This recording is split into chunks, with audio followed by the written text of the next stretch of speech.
having it. Good evening, everyone, and good morning, depending where you are around the world. Welcome to the RBN YouTube channel. We are back again with a sports broadcast, but a different title this time. This is called The Big Six, and we're focused on all things Premier League around the Big Six. And before we introduce who the Big Six are, I'd like to introduce my co-anchors today. We've got Matthew, and we've got your favorite Gooner, aka Kingsley. Welcome, lads. Yes, sir. As you all know, I'm an Arsenal supporter, but I'm not coming with my Arsenal hat today. I'm just coming as the host. We have a United fan in Matthew. I'm sure he's happy tonight after United's just done the business. And we have an Arsenal fan, well, name's a giveaway there, in Kingsley. So I think as we talk about the Big Six, I think it only makes sense.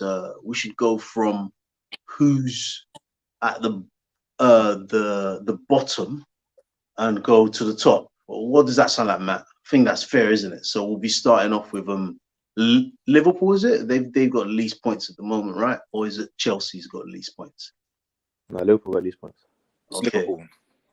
All right, Liverpool's got least points. All right, and so we'll start with Liverpool. In the Big Six. So just in case you guys want to know, what we'll be discussing every week is the situation, the games that the Big Six have gone through in that week. And this is week 3 of the Premier League. And we've just seen tonight after 3 games, Liverpool just have 2 points, 2 draws and a loss. Who'd like to go first? Let's assess where Liverpool are. For tonight's broadcast, we'll spend at least no more than 6 minutes on each team. Let's go. I'll let Matt go first because I'm sure he has a lot to say right now. Yeah, he has a lot to say about Liverpool tonight, right, Matt? Go for it. Yeah, sorry, I missed the last bit. What did you say? Sorry. Oh no, I was saying that we're gonna start off with Liverpool.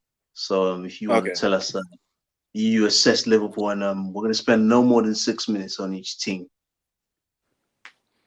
Yeah, all right. So obviously coming into the season, Liverpool hadn't, just like in the previous couple of years, they haven't been that active in the transfer window in terms of bringing in players that are actually going to be a part of the main squad. But obviously we know they let Mane go to Bayern Munich and they brought in Darwin Núñez and Carvalho and some other kind of younger players. But from the first game of the season, they haven't really looked at it. They've not been as sharp. I know they've had a couple of injuries here and there. Obviously, Thiago's been injured. Jota's been injured as well. But they haven't looked great at all. I know, Darwin got suspended against for a red card against Crystal Palace.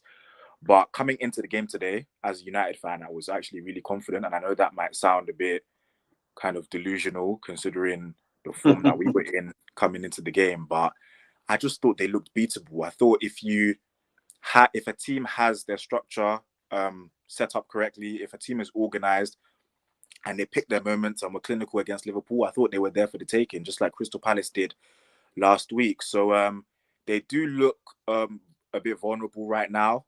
Obviously, as you saw today, the starting midfield today, just, in 2022, for Henderson and Milner to still be starting together, I think is really problematic for Liverpool. I'm sure Liverpool fans would like them to sign another midfielder. Also, obviously, without having Núñez today, they had to play Firmino in the false 9 role that he's played in the past 4 or 5 years. And he's actually a player that I really like. And I think one thing that I've noticed with him is, over the years, his general game has declined. He's picked up a few muscular injuries, lost a yard of pace here and there. But anytime he plays and Liverpool don't look like a goal, they don't look like, threatening the goal or anything, they always dropped, it's because Firmino's playing. When he might actually be having a good game. When he was playing, like today, for example, I actually thought he was decent, dropping into the pockets, opening up space, but, they just weren't potent enough up front. But everyone always draws the conclusion that it's because Firmino's playing, they don't have Núñez to run in behind or make near post runs. It must be Firmino's fault. But I just think today in general they just weren't good. Trent also hasn't looked the same since the beginning of the season as well. So, yeah, I'd be concerned if I was a Liverpool fan. Yeah, Kingsley, you as well on Liverpool. Talk to us. Yeah, I'd agree mainly with what Matt's saying. Poor start, injuries. Yeah, Matip was a big feature for me last season. Matip played better than Van Dijk last season. So there's definitely a big miss in that defensive unit. I'm actually the other way around though. I feel it's Robertson's been off the pace for me, and Alexander-Arnold's still consistent with like his deliveries, and he's not looked as sharp as running down to the byline. I agree with that. But I feel like out of the two fullbacks, Arnold's been more in form. And I've noticed as well, what I didn't used to see last season is that Robertson's been getting subbed off the last 15-10 for Sigmas. And that didn't really used to happen. Like, Robertson would just play out the 90. So I don't know if there's fitness concerns there, or if he's just declining a bit in ability. So that's an interesting one to watch out for. In midfield, Harvey Elliott, yeah, he's a talent. Should he be starting against United? Probably not. Milner, legs. Ten Hag defo saw that midfield today and said, "Yo, we're going to press them and make sure that these three will not get the ball because we're in our midfield and our attackers are quicker than their midfield. We'll make sure they won't get the ball. When you're denying Henderson and Milner getting on the ball and you're forced to have to go long to the likes of Diaz and Salah, I feel like United defensively, although people take the mick, it's not they don't actually struggle in defensive areas. It's more them keeping the ball in the midfield and going forward where they struggle. I feel like you got some of the best defenders. You got Varane, Martinez is looking solid. Dalot's come in, he put a shift in today, and I forgot that the left back's name. Malacia, he's looking cold. He did it's a massive requirement to keep Salah quiet, and he did that quite a bit. So yeah, Liverpool, I would say they are on thin ice at the moment, especially if they're not getting those injuries back. Thiago's a big miss. Naby Keita, and there's been rumours that Keita's leaving as well. So I won't be surprised if I see them active for a midfielder in the next couple of weeks. Excellent. So my last question regarding Liverpool before we move on to Chelsea is this. Actually, no, we move on to United because that's the next of the big six. There's kind of a low in the table. So it'll be interesting to see as we move up the table who's at the big six, who's currently higher up the table. Right, Matt? But yeah, early days. Yeah, so what would you say then, Matt, Liverpool need to do in terms of transfer window, or because we can't say the obvious that they need to get back to what they were doing before, because it's not always just as simple as that. There could be other things going on. They could get back to what they were doing before, and other teams come back that well and still get joy against them. So what do you think they need to do in the transfer window or to get back to where they want to be? Well, I think in the transfer window, because they have a lot of a lot of injuries in midfield, it would definitely help them to get in another midfielder. But I think the problem for Liverpool is Thiago is the only type of his profile that they have in the team. So it would probably benefit them to kind of try and get a midfielder as similar to Thiago as possible, even though obviously that would be very hard to do. But hand up before you carry on. Let me tell you something. There's certain players in world football that you don't find they like. I think Salah is very Messi-like when he's on his game. I think even though Mbappe and Neymar are not the same player, but you can see, especially if they play from the right side, they have a lot of similarities. In fact, like they can drive. Obviously, Mbappe is a bit quicker, and he gets on the end of things, but he can also provide as well. You don't need to look at the last PSG game to see how they were assisting each other. And then if you look at Haaland, even though Núñez is still growing as a player, you can see quite a lot of similarities in Núñez and Haaland and them other like direct number 9s. Then when you get to players like Thiago, Verratti, and even though Verratti's not exactly like Thiago, but you can see similarities, There's not many players out like that can do what these guys do. Like I'm thinking Kevin De Bruyne is another one, but he's almost like two players in one. Kevin De Bruyne, that he can roam around the defense, pick up the ball, start attacks. He can play the pass one time. He can play the slide rule ball. Then you have like your Bernardo Silva. I think Bernardo Silva is probably and Verratti are the only two that I would say they could do like a Thiago type job. I don't know if you guys agree with me. Whereas when you're looking at world football, you're not really going to see that. And maybe you're Modric, but you know, these players already set in their clubs that I've just mentioned. I don't see any other talents out there unless Vieira is going to come and show us a real big thing at Arsenal. And then you're like, oh, he's got to be a Thiago guy. I'm not saying he does, but do you get what I'm trying to say, man? I'm like thinking like, if they're going to look for someone like Thiago, like where are they finding this player? Do you get what I mean? Yeah, no, 100%. You're not gonna get like a player who resembles Thiago to a T. But I would say one thing or one criticism I've had of Liverpool's midfielders over the past few years with players like Henderson, Milner, Wijnaldum when he was here, somewhat Keita as well. They are all energetic midfielders. They press well, they defend well, but their ball retention, their technical security, their just general ball play has always been a limitation for me. So I would say just a midfielder who is just more competent on the ball than the rest of them, because apart from Thiago and Fabinho, none of them are really amazing on the ball, in my opinion. And I would also add to that, they might also want to think about maybe signing a backup or someone to challenge Fabinho as well, because in my opinion, over the past year or so, he's kind of looked a bit dodgy as well, like in his coverage of ground. Yeah, could be the injuries for him. Yeah, maybe. Because if you're injured, your body won't do what it naturally does. Like Kante, we see Kante on the treatment table more now. And there's certain games where you see Kante, you're like, Kante, you don't look like the Kante that we know.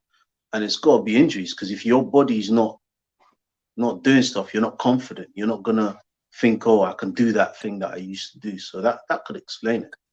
Yeah, like even last week, the way Eze just kind of dropped the shoulder and went past him so easily, I don't know, that didn't sit well with me. And I'm sure it wouldn't have sat well with a lot of Liverpool fans. And seeing Tottenham sign someone like Basuma for as cheap as 25 million, I would assume that would have been a player that, you know, Liverpool fans may have probably thought, you know what, we could have possibly signed him in the summer. So those kind of two areas for Liverpool, I would look to kind of see what is available in the market. Okay. Kingsley, your turn. For me, it's definitely the midfield. So I definitely agree. Definitely feel they need to have an understudy for Fabinho. And I thought that they need to keep on to Keita. I thought Keita is a direct replacement for Wijnaldum, and he was one of their top performers last season. A lot of Liverpool fans telling me that Keita was really solid in that midfield. I agree. Thiago I think he's 33 now. Technically on the ball, he's probably one of the best midfielders in the Prem. And that is what they probably. Would you say it's a philosophy of Liverpool to have technical players in midfield? Not so much. That's why I don't think they aim really for that. They prefer direct players. You know, your Hendersons, your Milners, that kind of midfield. Harvey Elliott looks like a young Milner for me. So I feel like they do prefer that high energy, direct play rather than that those technical playmakers there. Fabio Carvalho, though, he's a technical playmaker. He may be, obviously, in the future, he's only 19, 20. They might start having to rely on him more than they would have thought of because of these injuries. And if that gives him a chance to shine, then I'm hoping he will take it because he looks like a phenomenal player. But yeah, I do feel like they need to probably, for me, another right back in case Trent picks up a knock or is just a bit off it. Because they haven't had another right back for ages. Like I know Joe Gomez sometimes will go out into that right back when they do need to change. But naturally he's a centre back. But they haven't really had a right back in that cover, so I feel like they should aim to get a right back and probably two midfielders up front. There, I feel like they're quite sound at the moment. When Jota gets back, Firmino, I know he didn't have a great game today, but on his day, Firmino's link-up play is one of the best. No one's going to replace Salah. Mane is a huge miss. Diaz is quality, but Mane just has that certain that drive, that energy where players, And he's defenders are experienced as well. panicking. Yeah, he's more physical as well. As you can see today, Dalot was getting a couple of times the better physical battle with Diaz. You wouldn't get that with Mane. Mane is not losing that physical battle. And Ten Hag probably would have played Wan-Bissaka to match the physicality. I know Wan-Bissaka dribbles like Bambi on ice, but you probably want someone just a bit more Bambi on ice.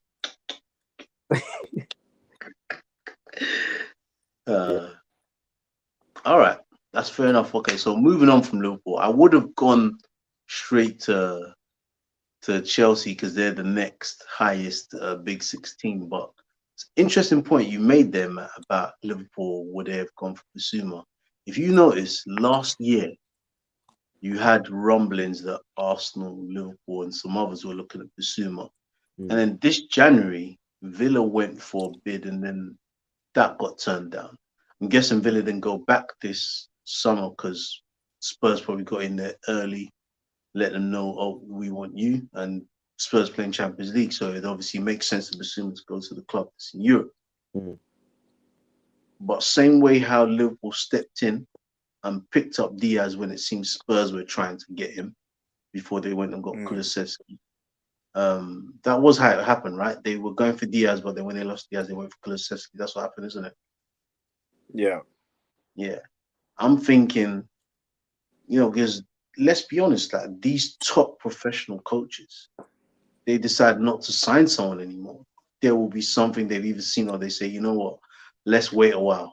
Let him go to the club that could be the feeder club. See if he does it there, then we'll go for him. But for whatever reason, unlike with other players where they go in and say, we're taking him now, no one else was seeming to be going in for Bissouma. And we know that, teams here, someone's going for it. Like, look what Barcelona did to Chelsea this season. They literally bought like 3 of Chelsea signings. So I'm thinking, Matt, you first, like looking at Spurs now then, and a little bit on Liverpool. Did Liverpool just say, you know what, we don't want to take that risk of taking Bissouma because he gets quite a few red cards, for example? Looking back now, I think one thing that I've noticed about Klopp over the past few years that he's been at Liverpool is he doesn't seem to actually be a manager that likes having like a large squad or likes having a large amount of players that he thinks is deserving of a starting position. I think he's one of those managers that likes to have like, a core kind of 15 solid players that he can rely on week in, week out. Because I remember at one point, even last season, where he was complaining, saying that, he wants to play this play, he wants to play that play, he wants to play this play. But obviously only 11 can play on the pitch. So it could have been a situation where he felt that if he brought in Bissouma, if he felt that Bissouma was good enough to bring in, he might have felt that Bissouma would probably want to play or probably be looking to start at some point, and maybe Klopp might have felt that, you know what, I still like what Henderson can give me. I still like Fabinho in the 6. As much as Milner is old, they gave him a new contract not too long ago. So, maybe that's why Klopp didn't want to bring him in. Yeah, that's fair enough. What about you, Kingsley? What do you reckon? Yeah, I'm the same. I feel like Fabinho is not getting replaced in that Liverpool squad, and they don't play with 2 DMs. So Bissouma would, and then you could argue and say Bissouma could then obviously feature in the group stages of the Champions League. But as Matt just says, Klopp doesn't really rotate the squad, whether there's 2 games a week or 3 games a week. he somehow he's got to, I don't know if these men are on some sort of physical boost, but they have the same energy. When you get to November, December, this Liverpool team, they have the same energy every game, even in midweek games. So yeah, he's probably thinking, sign Bissouma now, give him fat wages. We pay him 40. I know it was 25, 30 mil, just for him to be another Shaqiri. Bissouma starts declining, and now when you put him on, he's not looking like the Brighton Bissouma, full of confidence, full of first team football. And you're like, well, this was a bit pointless because I have young players who could have done the same thing that Bissouma's doing right now. who are on 1.5k a week. Fair enough. All right, so let's look at Spurs then. Where are they now? What do they need to do anything in the transfer window before we start?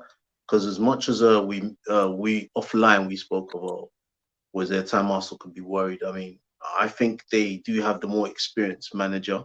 I think we have the more progressive manager in Arsenal and United in Klopp at Liverpool, obviously at City, and even Tuchel. I think all those managers are more progressive than Conte, but progressive doesn't mean that you're going to win all the games or win the league. Conte is very experienced. He's won the league before, but obviously with Chelsea budget, Chelsea players, that's not Spurs. I think other teams would have to drop off for Spurs to win the title. I don't see Spurs rising and going above other teams. That's just how I see it.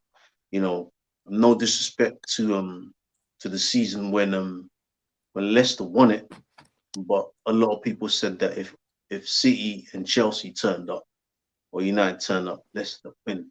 But no disrespect to Leicester, they were the best. They you can only play what's in front of you. They may have lost to Arsenal twice that season. They won the league, but they won the league. They won the league, and that's what matters. It's not about if you lose to the team. It's about who's there at the end of it. So I don't necessarily see Spurs winning the league, but do I see them getting more points than last year? If all their players are fit, yeah, they get more points than last year, and that's a serious shot. You think about it, as experienced as Conte is the fact that Harry Kane's always going to get goals if he's fit. Son hasn't started catching fire yet. He's going to get there. They often counter attack. So there's going to be certain teams and I know Conte's a flat track bully type manager. So if there's a team he can beat, he'll beat them. But just like against Chelsea last week, even though Chelsea weren't great, there's going to be games where I see them struggle. Like against Wolves, they struggled. So because of that is why I can't trust Spurs to sustain the title challenge unless others start faltering. So, do Spurs need to go into transfer market again, or is it a case of Conte just keeps working on the mentality to get them continually punching above their weight? How do you guys see Spurs? Kingsley, you can go first, and then Matt next. No. In terms of transfer business, I feel like Perisic, good signing, experience, ambidextrous. Saw that with the corner that they got, very jammy corner to get because of the clear hair pulling, but that's a story for another day. Good signing there. It would definitely encourage Kulusevski and Son to be on their A game, because Perisic, although he might not be a flashy, amazing talent, he is a consistent, experienced player who you know what you're getting from him. In terms of Basuma, I was quite annoyed because I thought Basuma would have been a good signing for us for when Partey is a bit off it, or we know how injury prone he is and injuries he gets. So I thought like that would have been a good little option there. So that was a good signing for them. Jed Spence was also a very good signing. As you can remember, when we played against Forest, he was tearing us up on that wing. So I was again frustrated because I'm thinking to myself, we don't have a backup right back for Tommy. Cedric's not the guy. So yeah, that was a good signing for them. However, I do feel like they still should have signed a striker. I feel like when Harry Kane gets his yearly injury, they don't. He didn't last year though, but he had his low because he didn't go Man City. So something will happen. Will happen. He didn't last year, but it also took him till December to even start scoring. Yeah. So there will always be something. I reckon that. There's always something. You always want someone to drive Kane forward. So they don't have that. They don't have a second striker. I feel like in terms of their midfield, this is where Spurs, I feel like for me, are gonna struggle this year. Their midfield is very, very average. There's not a star man in that midfield. There's not a player there where you're like, oh, I'll take him at my club. I don't see that at Spurs for their midfield. I don't think they have that playmaking ability. Spurs play very direct and counter-attacking football. We saw that against Chelsea, how poor they were. I watched them against Wolves. They had a couple chances, but they didn't outplay Wolves. It was a close game. I know you said Spurs may get more points than they did last year. I feel like they're gonna. I think they'll finish 5th or 6th this year. I can't see them getting top 4. Really are. You're one of the few people who's calling that. A lot of people are tipping Spurs to go third, second, maybe. I just feel like, yeah, I don't know. They don't have depth for one, and two, their midfield is so average. They don't go to teams, especially away. They don't go to them away games and dominate the midfield. And I feel like they will get caught out. I mean, they played Southampton first game of the season, beat them 4-1, but it's Southampton. Southampton probably going to get relegated this season. They played poorly at Chelsea. But the first goal was offside. The second goal shouldn't have been another corner. Lucky to get a point there. And again, their one scrappy goal from Kane, like flick at the near post header, managed to get another 3 points. They're not going to get that every game, and I don't feel like they're performing at the peak that they can perform. So yeah, for me, I feel like they need to invest in like a world class midfielder and a backup striker for Kane. Fair enough. Matt?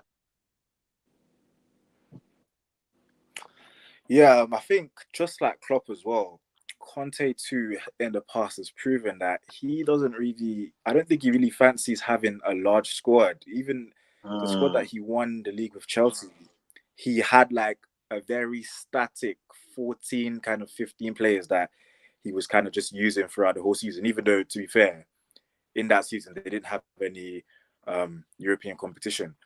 But I think with Tottenham, interesting that Kingsley mentioned Spence.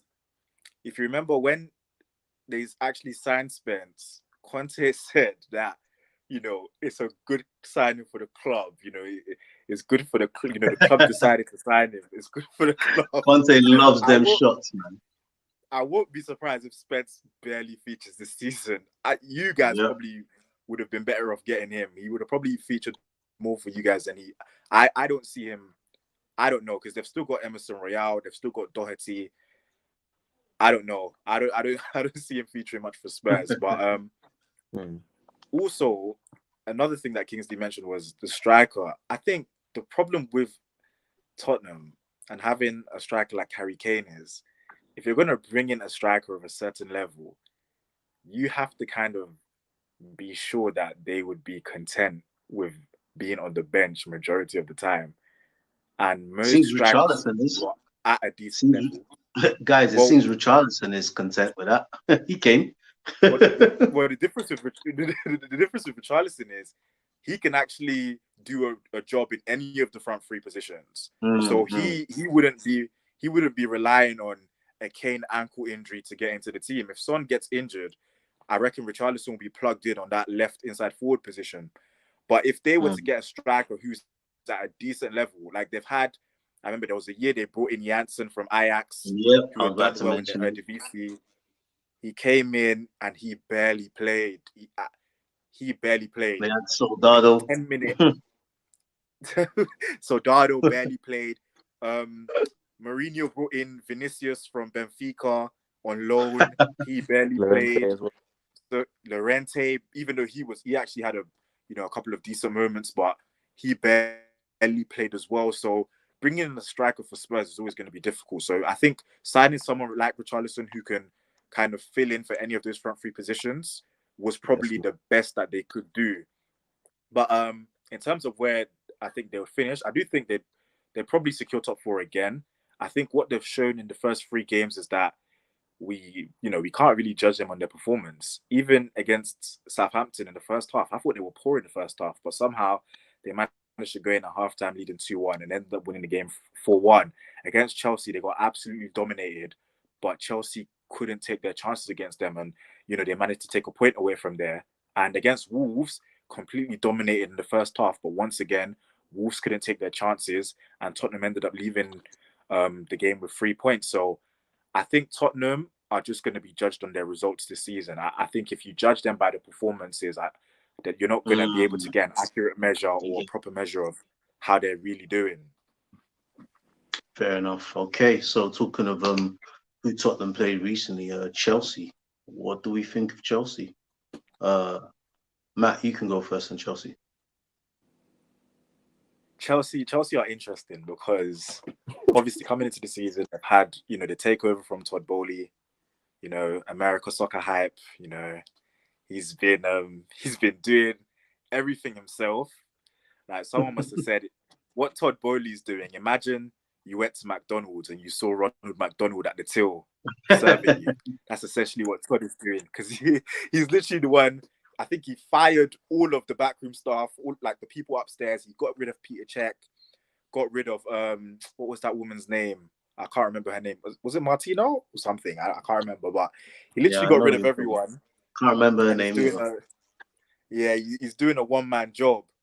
But I'll give him credit. You know, he's put himself out there. He's turning up for the home games. You know, he signed Koulibaly, a defender that, you know, has been hyped for a couple of years. I was telling my brother the other day that, you notice that every 3 or 4 years or so, there's always like a black centre-back that gets hyped. Like, you know, maybe 5-6 years ago, it was Mangala. Then it was Koulibaly. Then it was Upamecano. You know, they come around quite often. But I'd say before the Leeds game, I'd say he was doing pretty well. They obviously signed Cucurella. I like him personally, but 63 million, that's a lot. I mean, Man City weren't willing to pay more than 30 for him. Nope. And nope. That tells you a lot, doesn't it? That tells you. Yeah, that reminds me of when Man City were going for Maguire and Leicester wanted 85, and Pep said, "Yeah, no, we're not going to do that." He's brought in Sterling as well, who, to be fair, he's done well for himself at City. I've never been his biggest fan. You know, I think as it's interesting with him because he scored a lot of goals for City, but yeah, I still don't see him as a great finisher. He's one of those players that I see him kind of like Salah. I don't think Salah's a great finisher as well, but they for real? Get their out. I don't think so. You know, I think they get their output from volume. They just get loads of chances. They're in a system that creates loads of chances for them, and you know, right place, right time. You know, Sterling at the back post. That's where he ate a lot in City. So far at Chelsea, I think in the 3 games he's played, he's only had one big chance, which he missed against Tottenham. So, you know, Chelsea are a bit weird. They've kind of, transfer strategy wise, they've been all over the place, which is understandable considering Todd is doing everything himself. You know, 1 minute they were trying to sign. How do we know that though? Because this is paper talk we're hearing. That he's doing it himself. Are we sure? Yeah, are we sure of that?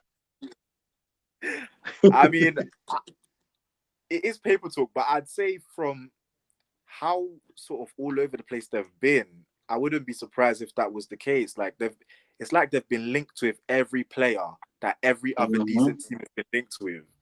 Like, you know, we're in for De Jong, all of a sudden they're in for De Jong. Man City are in for Cucurella, all of a sudden they're in for Cucurella. You know, Arsenal were in, there were rumblings of Arsenal being interested in Sterling or Jesus, then they became interested in both of them. So I don't know. I don't know whether he's just kind of looking at, you know, the good teams that are interested in certain players and then saying, "Oh, that could be a good player for Chelsea." But I think they're in an interesting position right now. The game against Leeds, I thought they were just a bit complacent. Their midfield, you know, without Kante and Kovacic, you know, Gallagher, after having a decent spell on loan at Crystal Palace, you know, is this maybe this level a bit too high for him? He did look out of sorts against Leeds. You know, he tried the Loftus-Cheek at right wing back thing again. I guess the same trick didn't work this time against Leeds either. You know, the front three, Havertz, Mount, and Sterling. You know, Havertz still living off that Champions League goal. Hasn't really done much since then. I don't know with Chelsea. I think there is a squad in there. You know, they do have good players. I like Tuchel personally, but I don't know. They're missing I'm something. the other way. I'm the other way, and I'll let Kingsley weigh in on this. I will never say Tuchel is not a good manager, and he's won the Champions League, and I know everyone sees Champions League as a holy grail, especially in European football. So it's not for everyone. You know, Wenger tried to win so many years and he didn't win. Tuchel has been to 2 finals and has won 1. And he's actually been to finals 2 years in a row with different teams. That's a good achievement, you know. And this year just gone, did he go to a semi or quarters? Quarters, right? Because they got knocked out in the quarters by Real. So Yeah. there's obviously pedigree there when it comes to big European nights. You can't ignore. But I do think that I won't be surprised if Tuchel never wins a Premier League. I will not be surprised. Yeah, I agree with you because Tuchel for me is a sprint manager rather than a marathon manager. He can those cup matches there, he can hack it in it. He knows how to plan for those Hmm. there's two legs against teams. But when it comes to especially when it's big opposition as well, we know Chelsea perform against the big opposition. But when it's Hmm. time for Southampton, when it's time for Leeds, and it's time for Aston Villa, Chelsea not the same. When that was their downfall last season. That's why if you notice, Chelsea started off really well, and then they were like 16 points above Arsenal at one point, and then one point in end of March, early April times, we was literally 2 points behind them because these men fell off. So I do feel like he's a cup manager for me. Um, PSG from my son could manage PSG. Like, come on, man! Like look at the players, bro. Like you can't not win the league with PSG. That's embarrassing. So for me, I can't judge a manager. That's why when we had Emery, I was like, would you? I don't know. Like, he ain't done nothing for me. So yeah. So with Chelsea now, I do feel like Chelsea are in the mud. I'll be real. I think they're in the mud, and I thought this from our preseason game when we clapped them. I was like, yeah, it's only preseason, cool, but like it just didn't look like the Chelsea we expect, like the fight, and it carried into the league. You can't lose 3-0 to Leeds. Come on, bro. Like Leeds just survived relegation by goal difference, bro. By like, come on, like they scraped it. Like their games there, you gotta be dominating. And those early games, you've made your signings. I hear what you're saying. Yeah, my man's new. He's fresh, but these are signings that players wanted. Players wanted Koulibaly. Not players. Fans wanted Koulibaly in. You get me? They wanted Sterling, but I feel like the system's incorrect. I could not believe my eyes when I'm seeing Loftus-Cheek play wing back. I couldn't believe my Yeah, eyes. I couldn't believe that either. I'm like, bro, Tuchel, Conte must have got to you, bro. Like he must have said something before, because that, that's crazy. And then Sterling as a false nine, like it works at City because of the type of players City have, and See, you have, yeah. the mentality and what Pep gets out of those players. It works well.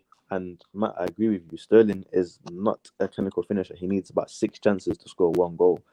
And that's why Chelsea are struggling clinically, like getting goals. I mean, when they played against Everton, this Everton's probably the worst Everton I've seen in years.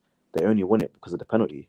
If they didn't have a penalty, there would have been 0-0. Like there's no 9 in the box.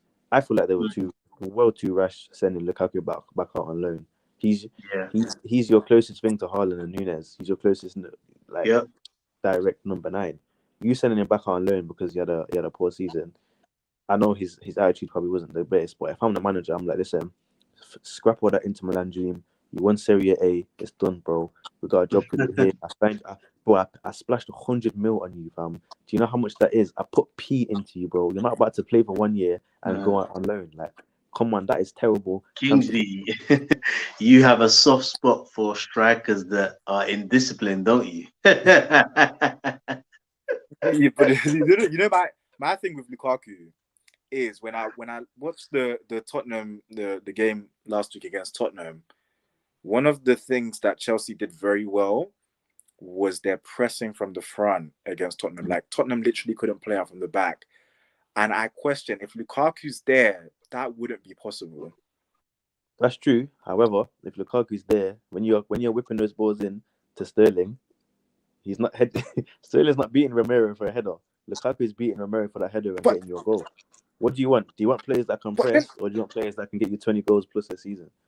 But then again, you say whipping balls into Sterling. Is Lukaku that great in the air? But it's that physical presence.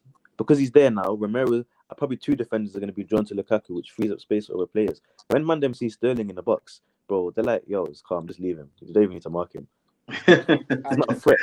All right, let's not get too bogged down by Chelsea. Hear what you guys say. Let's move on to United next. They won a game tonight, their first win of the season. Hey, glory, man, United. So talk to us, Matt. You go first. What do United still need to go into the transfer window? All these rumors we're hearing Gakpo, Anthony? Is it happening? Are they happening? What do they Yeah, need? so obviously, the first two games were horrendous. The first game, we just looked short. We looked like we just didn't have enough bodies, even on the bench, and that's even with Ronaldo back in the team. As for the signings, I think coming into the transfer window, I actually thought we needed about 9 players, but obviously that's is easier said than done. Um, I would say once we've got Casemiro in, I would I would like maybe one or two attackers. I think Ronaldo should go. I think we should let Ronaldo go, and I think by the manager not playing him today and basically bringing him on Might be because an his hand was indication he's going. yeah, I think because he even brought him on because Rashford. I think Rashford had cramped up, so his hand was actually forced with that one. So I do think Ronaldo probably should go. Like I've never been a big advocate for keeping a player who doesn't want to be there. I just don't think it's good for the squad morale, the team spirit. So I do think we should probably let Ronaldo go, get into attackers. Anthony, I like. Whether he would be able to perform well in the league, I don't know, because I do think he's of a similar profile to Sancho in the sense that these players aren't the most explosive players, but they have good feet. Their decision making in the final third is good, and they obviously operate out wide. But I don't know, those kind of wide players I've only seen work very well at City with players like Mahrez, and when Bernardo will play out there, even Foden out wide, players that aren't the most explosive but still manage to be effective. I've only really seen Pep get the best output out of those kind of players. So it'll be interesting to see, obviously with Sancho scoring today, if we can get Anthony in. It'll be interesting to see how he does. Gakpo, if I'm being honest, from what I've seen, I'm not too impressed. He looks a bit like he looks a bit like Rashford with a bit less talent, if I must say. Hmm. Like he looks a bit stiff, but he looks explosive as well. Also, shopping from the Dutch league again, I can make an exception with Anthony and Martinez because he actually coached them. But obviously, we've got Malacia from there who looks decent. But I don't know. I'm not too sure about that market. Kind of over relied on that market. I'm not too sure. So if we can get any other Um, option, I'd be happy. I would like a are you backup happy with right back. Casemiro? Are you happy with Personally, I Casemiro am coming happy with in? Of course he Casemiro. is, man. He's gassed. He's gassed. I am Mm. happy with Casemiro. I think obviously everybody is, been overly focused on the price tag, but at the end of the day, it's not my money, it's the club's, and as long What as he about the plays what well, if about he the can give 4-year us, contract though? That's huge, especially if it doesn't work out. They're in that situation again whereby it's hard to move him on. yeah, I think with the Casemiro signing, I think the club has obviously made their evaluation their assessments, and they think the chances are he will come in and kick on straight away. I mean, that's the only reason why he paid that much amount. I mean, that amount for a 30-year-old. So there's no kind of like, oh, we're waiting for him to develop kind of thing. We brought him in now for immediate impact, and I think he will have that. I would like a backup right back as well. I think we've tried to sell Wan-Bissaka, and obviously with him, it's a bit of a shame because when we paid 50 million for him at the time, everybody was saying it's English tax, 50 million. But it's ironic that now he can't get into the England team because the England team is saturated with right backs. So he might actually need to go and play for Congo, which would mean that we paid 50 million pounds for a Congolese right back. So, not the best of Is he situations. actually thinking of playing for another country? Yeah. He's gonna have to play for Congo. They've got Southgate still fancies Trippier. Obviously Trent, Reece James. Yeah, there's no way Wan-Bissaka is getting into that. And yeah, Wan-Bissaka just doesn't suit a possession-based team. He was good with Crystal Palace under Roy Hodgson, where they sat back every game and tried to play on the counter attack. I don't even think he'd be able to get into Crystal Palace now with the way Vieira kind of has them ticking. So, yeah, we need a backup, or even actually, I'd say we need a starting right back, because although Dalot played well today, he has been very inconsistent over the past year. So I'd like a starting right back. So we're starting right back, obviously Casemiro, 2 attackers if possible, and if we could get De Jong still. You know that's not happening. He started for Barcelona yesterday. He didn't want to come in the first place. And like, I think what a lot of people in England should remember is that if you've been to the city of Barcelona, players don't want to leave there. Yeah. Players don't want to leave there. Like, you should see when Barcelona scored their 3rd goal, like the way Aubameyang was jumping off the bench. I was like, that guy don't look like he wants to leave Barcelona. He's showing, because he knows that people are going to see the replays. Like, he's showing that, look, I'm here. I want to be part of this. Like, even if I'm going to be riding the bench. Yes, you're absolutely right. Because even, and that goes the same with Real Madrid as well. Not only just the city, but that's pretty much and still is considered to be the pinnacle of football. And if you look at players historically who have left, especially with Real Madrid, players like Ozil, Di Maria, they didn't really actually want to leave. They were pretty much forced out. They didn't want to leave. They didn't. 100%. 100%. Yeah. So okay. We come to the last. I didn't talk about United. Yeah, 3 teams. Let's talk about United. Oh, we finished United now, haven't we? Sorry. No, I'm saying Matthew spoke about United, but I didn't get to speak about United. Oh, sorry. Yeah, go for it. Yeah, talk to us about United. I think United are absolute shambolic of a club. I'll be real.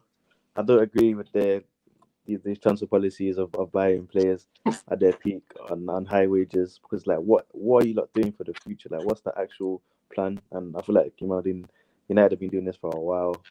It's just like, what I don't understand what direction they're actually going to. Of course, Casemiro is a brilliant signing. Don't get me wrong, but like, when we look at the average age of their players, when we look at how active they've been in the transfer market, I'm not seeing signs of a team that has an idea, has a plan. Do I put this down to the owners? Yeah, these men are business owners. They're not football man. So these look at it like, oh, this player's a high profile player. Let me buy him. Let me get some shirt sales. Let's get some better performances this season. And it hasn't worked out over and over and over again. Like, we can say, oh yeah, it's a class signing, but at the end of the day, Manchester United are supposed to be the biggest club in England. This is the team that was winning titles with ease. This is a team that everybody feared. No one fears United now. Like, it's the identity of the club is dying to the point where, like, yeah, you've scraped a win against Liverpool, but like, you man used to beat Liverpool for ease. Like, I feel like the expectation and the reality of the club has dropped so low. The expectation has dropped so low that it's like one of them ones where I'm like, I see United now just as a team fighting for top 4 rather than fighting for a title. Do I see Casemiro as a signing where they're now going to fight for a title? No. Will it help them get top 4? Yes. So I feel like long term, when 3 years later now, when Casemiro is probably going to hang up the English Prem, do you, Matthew, let me ask you this personally, do you see United in 3 to 4 years' time winning the league? Well, obviously we don't know. I think it all depends, and I'm not trying to be political here, but it all depends on how Ten Hag is able to develop. Because one thing about bringing in a new manager that has like a plan or a project is, although they need time, in the present moment they need to kind of prove why they should be given time. So, with that being said, yes, he can buy young players like Malacia, who's only about 21, but he also needs experienced players in the team that will help him get results now somewhat. And especially in that DM position, not a lot of players who are young really play that position very well. If you look at the players around the world who are the best in that position. A lot of them are over the age of 27, 28. You know, in that DM position, there aren't a lot of young players right now who are really flying the flag as kind of like the next gen for that position. So, and yet he couldn't displace Casemiro in the team. But he basically is. But he didn't well, last they've season. actually got Chouameni there now. Do you realistically think the Real Madrid board would let Casemiro go if they saw him as a vital part of that defensive midfield role in Real Madrid? At the end of the day, yes, they let him go, but he was part of the core that helped them win the Champions League and the Liga last season with Camavinga coming off the bench. So he's not washed or anything. But what I'm trying to say to you is, Real Madrid are a team that want to carry on winning the Champions League, carry on winning La Liga. If they saw Casemiro as a vital part of their plan, do you genuinely think they would let him go? I mean, they could still let him go. We're paying 60 million. We're paying a lot of money. Bro, they want to let him go, man. I'm telling you this, man. Look at this. Look at this. If you made that, Varane was the call, bro. Varane was the call at Champions League for Real Madrid. Varane was the call. It comes to you, man, and you see the real Varane got exposed. You see, this is the thing. If you were to make that point about Varane, I would believe you more so because they let him go for quite a low amount of money. Casemiro, they've charged us 70 million. So clearly, that's because Casemiro doesn't have an injury record like Varane. That's why you guys got Varane on cheap, and he had 2 years or 1 year left on his contract. I just don't think Casemiro is the piece to the puzzle. He's I feel like he's more of a plaster in it for the wound. He's a plaster. He's not a cast. That's the point I'm trying to make. Well, I mean, sorry, gents. I mean, well, go for it. You have the last word, Matt. Yeah, I mean, from you guys' own experience, I'm sure Arteta could have done with a few plasters over the past few years. It doesn't work. We did that, bro. Yeah, plasters don't work. We did that. You didn't have plasters. Yeah, Pepe was a plaster, bro. It didn't work. Pepe was not a plaster, bro. Willian, 72 million pounds on one player is a plaster. You guys are listing tissues, not plasters.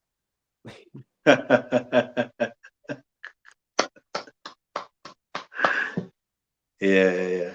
I'll let Kingsley handle that when we talk about Arsenal. Okay, so we want to keep it to at least under an hour, so we're gonna go quick fire with between all the big six, the top two at the moment. We're starting off with City.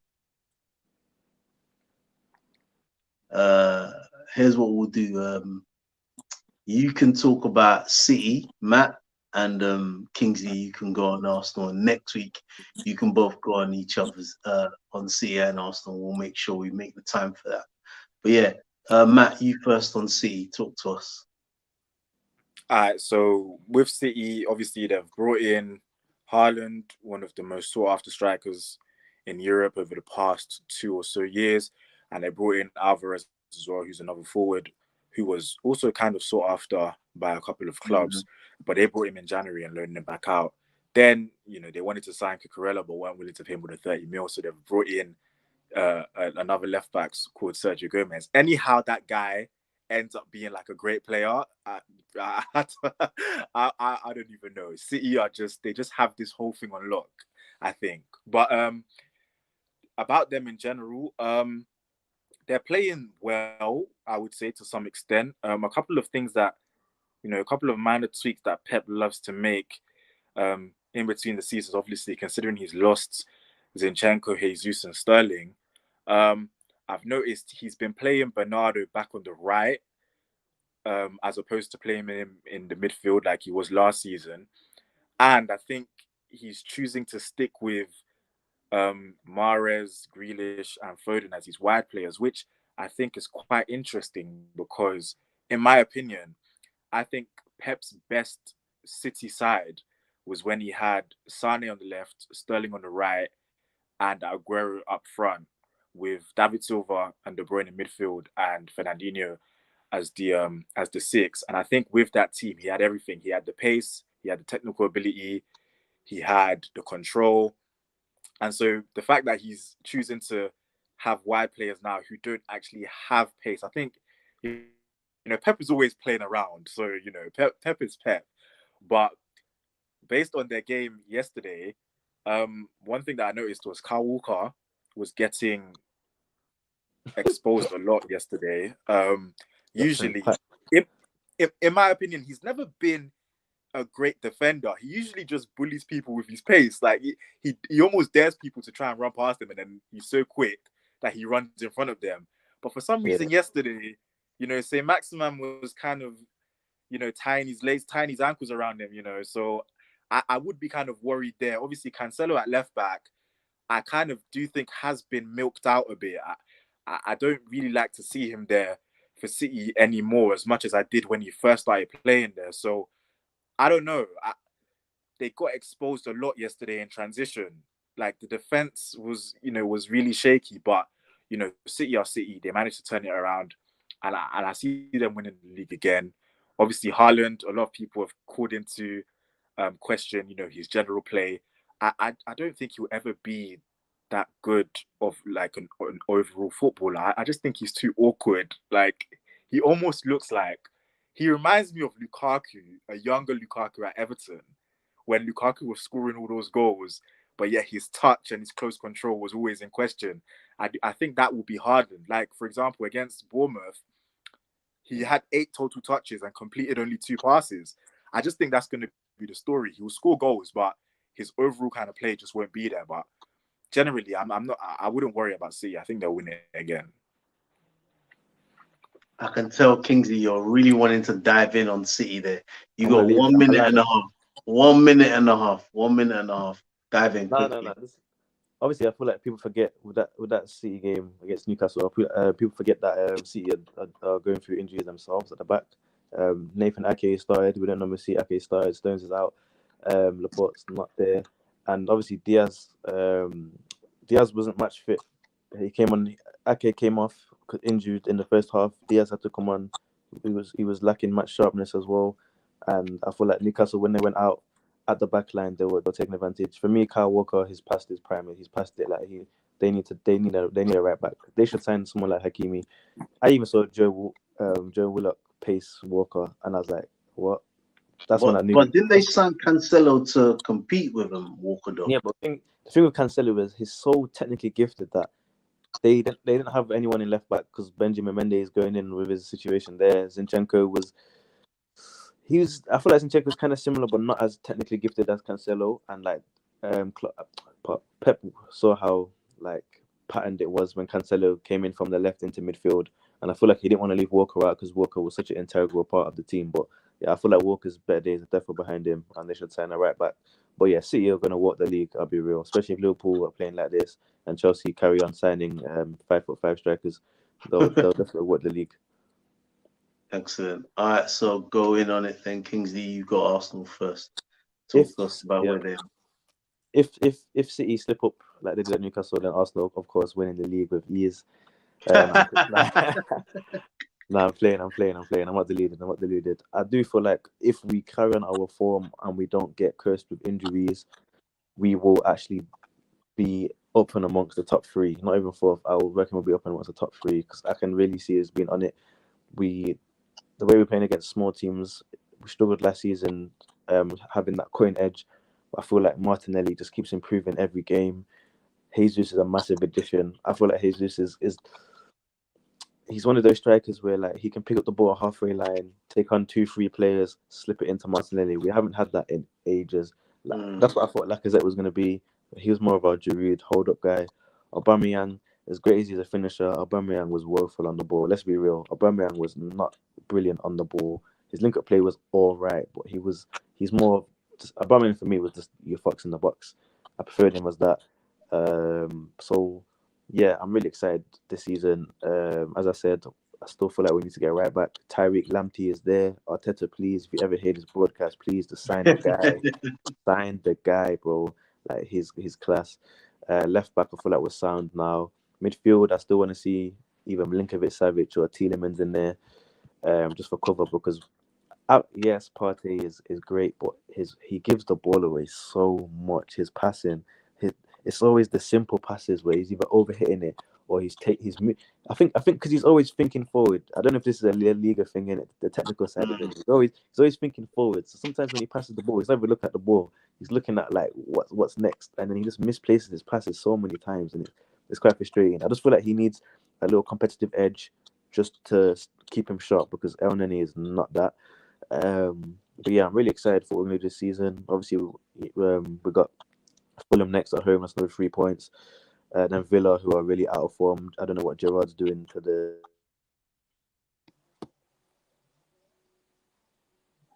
Oh, we lost you there, Kingsley. Okay, looks like we have you go for it, Matt. Talk to us about Arsenal. Yeah, so a quick word on Arsenal. Yeah, Arsenal have started obviously this season, amazingly. I think they're on top now, so 3 wins from 3. What I want to say though is, in regards to their new signings, Jesus and Zinchenko, I don't know whether people are trying to, overblow the whole thing, but I watched those 2 guys for City, and they were actually 2 of my favorite players for City. They were always this good. I don't get, like, a lot of people say, why people surprised, right?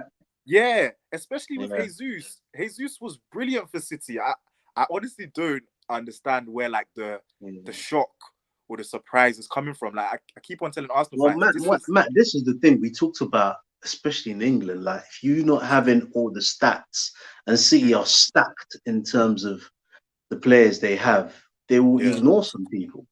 So now when he comes and he shows what he was already doing at City in a place where he's the main person, people are now going to give him more plaudits now. And we also have to remember, he's feeling a lot more confident now as well. So he's actually going to take his game to another level. And all world class, well, I won't call Jesus world class yet, but all good players improve season after season. That's how it generally is. Cantona kept on getting better every year at United. He wasn't getting worse. He was doing more better things. Same with Van Nistelrooy, all the greats who have played in any league, they get better year after year. So you're right, they were this good. They might just be playing better. Yeah, and I think especially with Jesus, I think because a lot of Chelsea fans are kind of saying that they actually wanted Jesus over Sterling. They did want him. Yeah, and I think that the general belief is that Jesus looked like, even at City, he still looked like he had another gear to go up, whereas Sterling maybe looked like he had peaked and was maybe on the decline. So now Jesus has done amazingly well. I think it's interesting to see that for now, Zinchenko is starting ahead of Tierney. I personally think it's because he does the inverted thing better than Tierney may be able to do.